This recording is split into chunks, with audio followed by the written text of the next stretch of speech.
Writing code is writing a precise set of instructions a computer or device can understand. It's explaining exactly what you want your computer to do at any given moment.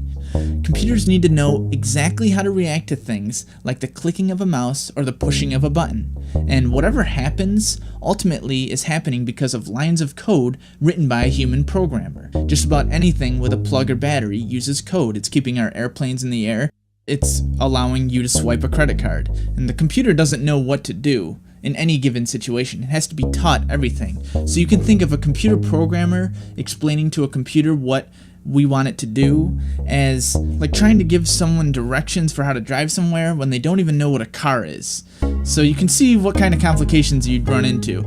You'd have to not only tell them how to get to where they're going, but you'd also have to give them contingency plans for things like what if there's a traffic jam, or what if a truck breaks down in the turn lane, and you'd even need to explain precisely how the steering wheel or gas pedal works. So that's kind of like a computer programmer writing code for a computer. They have to basically teach it everything every time. To understand that communication and how this process even started, you have to go back to the Industrial Revolution, where the first computer program was invented in 1801 by a guy named Joseph Jacquard. He developed a system of weaving instructions, or code, for his sewing looms that could be stored on cards with holes. And there was a mechanism that would go along the card and try to push a pin through. And so either the pin would go through or it wouldn't. It's binary. It's either it does or it doesn't. It's a 1 or it's a 0. And so if the pin goes through the hole, it would allow a rod attached to it to lift, which lifts the string and lifts the associated thread. And if the pin does not go through a hole, the pin doesn't move and the thread doesn't move. So essentially, the card would hold a preset pattern that is read by the loom and serves as a guide, giving the direction to the threads one at a time. And with this contraption, you could create very fancy pieces of weaving. And this idea of there being recorded information read by a machine was quickly borrowed to be applied to mathematical computation. Charles Babbage invented the analytical engine in 1837, and it was basically a calculating machine. Eventually, transistors are invented, which replace punch cards as a way of transferring data, and nowadays we use computers that have billions and billions of transistors, but still carrying that same basic idea of on and off to carry data. As a way of harnessing these various combinations of transistors, we use code.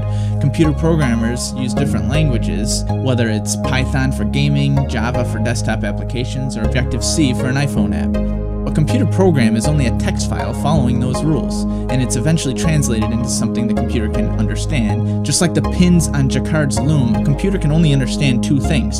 Think of 1 and 0 as the alphabet of a computer.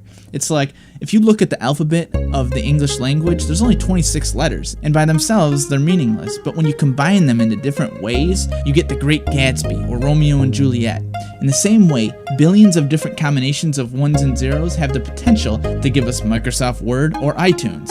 And the process goes like this. On the top level, you have a human writing code for a specific computer language, and after this, the code is translated or compiled into a low-level language by a tool called a compiler, and finally the code is translated into binary or machine language by an assembler. So because we have a way of translating human orders in the form of code into 1s and 0s that a computer can understand, after that it's really just a matter of what you want the computer to do. And it's like being a chef writing a recipe, because both chefs writing recipes and computer programmers writing code both have the ability to create something awesome using the resources and tools available.